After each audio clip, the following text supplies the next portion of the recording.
Okay, so I got a question. Something came up, just renewed my temple recommend. New cards, by the way. New picture on it, which I think is really good. But it occurred to me to ask what would change about my ministry if I was told. Well, this is a question I wanted to ask, but I didn't quite ask it. And I wanted to ask what would change about your ministry and your calling to this council interstate presidency. What would change in your ministry if you were to get a call from the area authority and he and his wife came and visited you and said, from here until October General Conference, you are to engage in the most ministry that you possibly could, and do the best, gather as many as you possibly can. And in October, we will no longer issue any more temple recommends. And then from there, we will get an accounting of all those who could have had temple recommends and why they do not, and what efforts were made on our part to engage in that. And then we'll get I mean, so this is not something that was actually asked or anything like that. It was just a thought.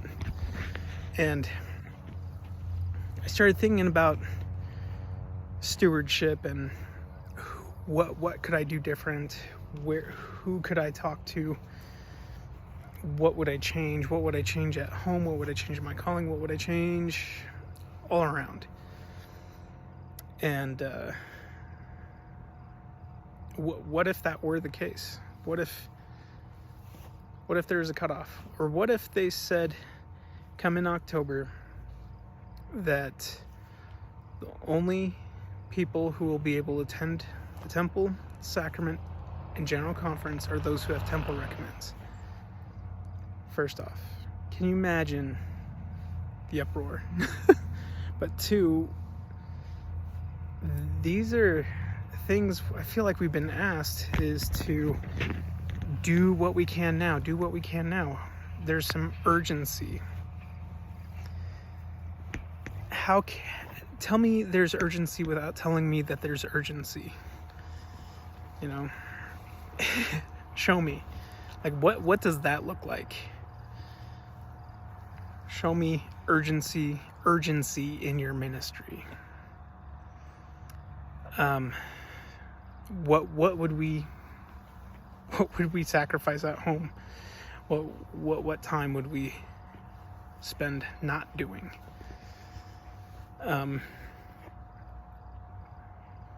Gosh, I love my corn. Not a lot of it, but it looks good. Sorry, I got distracted. But maybe ask yourself, or if you are in a calling, whatever stewardship you have, what would change? Because we've been posed these questions. If you learned that the Savior was on earth today, what would you desperately want to change and do now? You know what? There's just too much suggesting that an urgency to correct ourselves, but also to seek out our family. Like, what family would we seek out? What people would we seek out? What friends would we reach out to that we've been estranged from or have departed the faith? And how would we reach them? We wouldn't say, look, hey, here, we got the time and the date. This is when the Lord is sealing his servants. After that, cut off. I don't think that's historically not the way it's worked. At least with Noah. We know with Samuel the Lamanite, he said 5 years. That's been likened to us a few times. But that's something I have to ponder a lot myself. I've pondered about that, but then I started trying to give myself or think about specifics. Because to me, having specifics, more specifics, what urgency would that give? Something that's a little bit more closer to home. I mean, we've seen that we're to extend the Sabbath into our homes throughout the week. We've performed ordinances in our homes. General Conference has been done remotely. They've been visiting holy locations.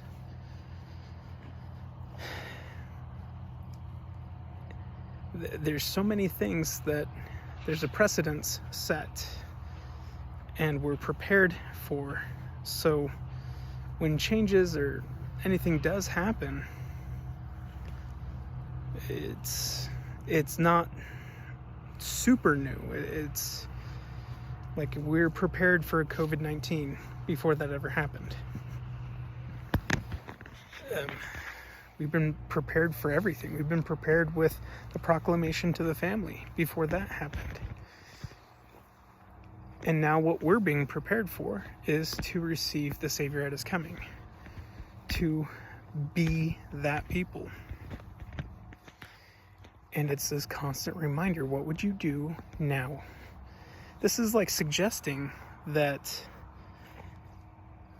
the Lord would have come and met with many of his disciples and followers and apostles. And that to the majority of the world, even to the church, we would not know.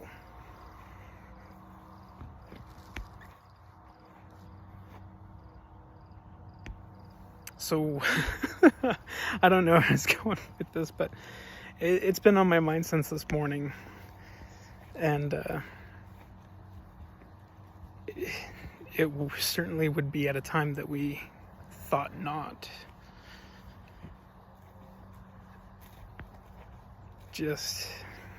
I feel like between October and April is a very significant amount of time. And if you see my last video, you know that I talked about that and how the Aleph and the Tav referring to the Ancient of Days, a kingship, a new kingdom, crowning, state of bliss, a higher, holier kingdom and way. And that's exactly what we're expecting. It has everything to do with being sealed. We know that the 4 angels will go forth throughout the earth and seal servants of the Lord. And then shortly after that, then those 4 angels will go and hurt the earth. So, are we sealed? What if we had until October to be sealed?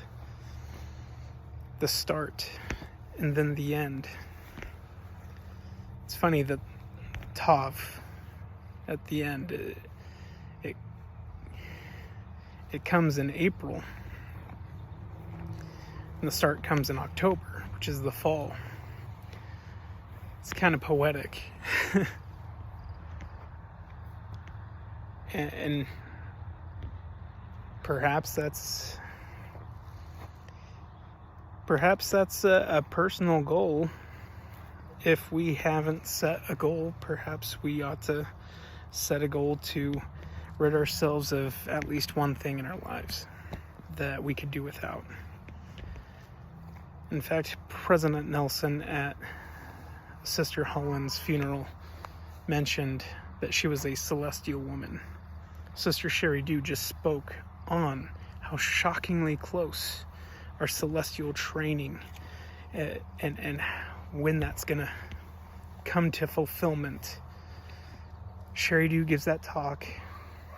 Months later, Sister Holland passes, and she is called a celestial woman by the prophet, the president of the church. I think that ought to send a celestial one, not a millennial, next level, telestial, terrestrial woman, celestial. So, will we be sealed? Hi. Now, I don't think being a celestial individual means that you're always clean-shaven and have a vaccine or anything. That comes up with a few people. To me, I feel like it's the motive, and if you literally listen to the prophet, he listed the criteria that I'm high risk. We asked questions. We met with our doctor, our family doctor, the doctor who knows us and knows our bodies, knows our everything. And we went through with that. And I know there's criticism back and forth. I think that should be done with by now. But I think anybody who was acting out of fear, that probably not the best. Acting out of fear of getting sick, or fear of not towing the line with the prophet, because the whole point was that we're to discern and understand these things for ourselves and receive our revelation. We need to be people who receive revelation.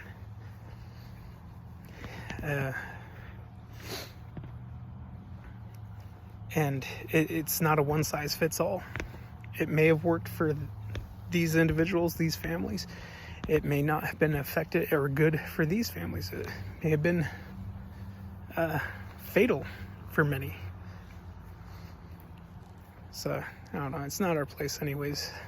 So anytime criticism about that stuff comes up, it's ridiculous. Nonsense. Just help, lighten each other's burdens, help each other.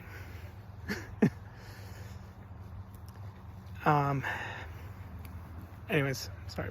This is just a fluff episode. Sorry, I did want to give something that's thought-provoking to consider. One thing I had mentioned before is treating the temple as if it were Adam-ondi-Ahman. And for all we know, that might as well be, because who will be there? The righteous saints who have passed, and the righteous saints then living.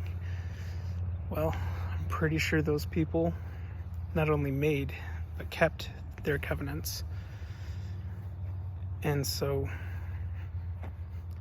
that's the closest thing to receiving an invitation for Adam-ondi-Ahman, is keeping those covenants and living those covenants and going there often. How often do we look at the promises associated with the things that the prophet asks? And if it's the prophet asking it, really he's asking it because the Lord has instructed him and guided him to ask that. So, what are the promises? Promised blessings. It's exciting. It's exciting. And there's a new picture on the Temple Recommend. Church logo, the archway. My goodness. I don't think it could be clearer anymore. We're there. We're there. Hopefully, maybe. I don't know. Might as well be.